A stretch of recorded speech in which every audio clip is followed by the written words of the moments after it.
Okay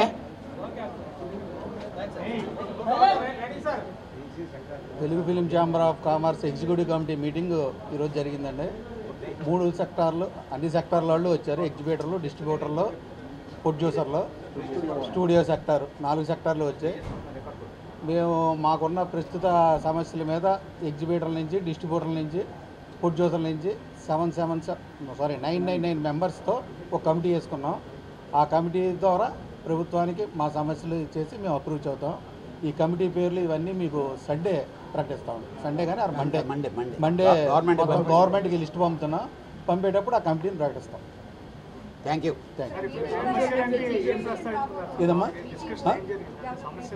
అది ఇప్పుడు running ఉన్న పర్సంటేజ్ విధానం వీటి మీద దాని మీద నిర్ణయం తీసుకోండి సార్. ఇది రెగ్యులర్గా జరిగే ఈసీ సార్. ఇక్కడ రెగ్యులర్గా జరిగే ఈసీలో మేము ఆల్రెడీ నిర్ణయం తీసుకొని ప్రెసిడెంట్ గారు డిక్లేర్ చేశారు. 30వ తారీఖు ఈసీలో డిస్కస్ చేస్తాం. అదే డిస్కస్ చేసి కమిటీ వేయటం జరిగింది. 27 మంది కమిటీ మెంబర్ని ముందు గవర్నమెంట్ పంపించిన తర్వాత ప్రెస్కి రిలీజ్ చేస్తాం. అది ఓకే. ఏమి లేవు సార్.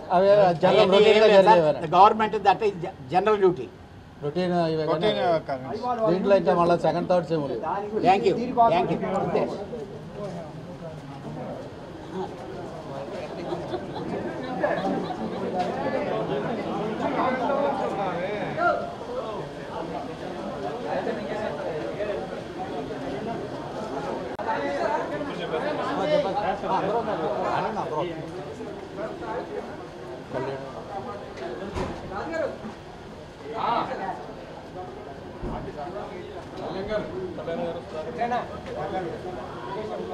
సుధాకర్ రెడ్డి ఉండే సుధాకర్ రెడ్డి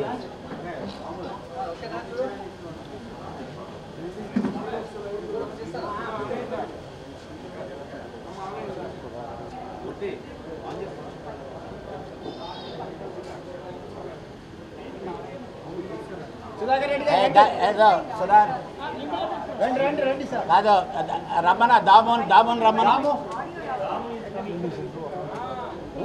నువ్వు ఒక్కడే మాట్లాడు నువ్వు ఒక్కడే ఎవరు మాట్లాడు దాము ఎక్కడ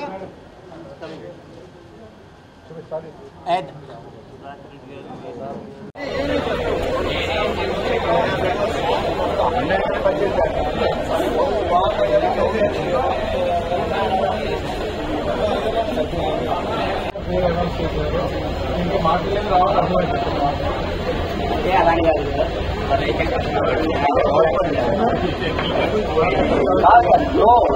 అందరూ ఏంటి ఒక స్మూత్ పాజిటివ్ వెళ్ళాలి.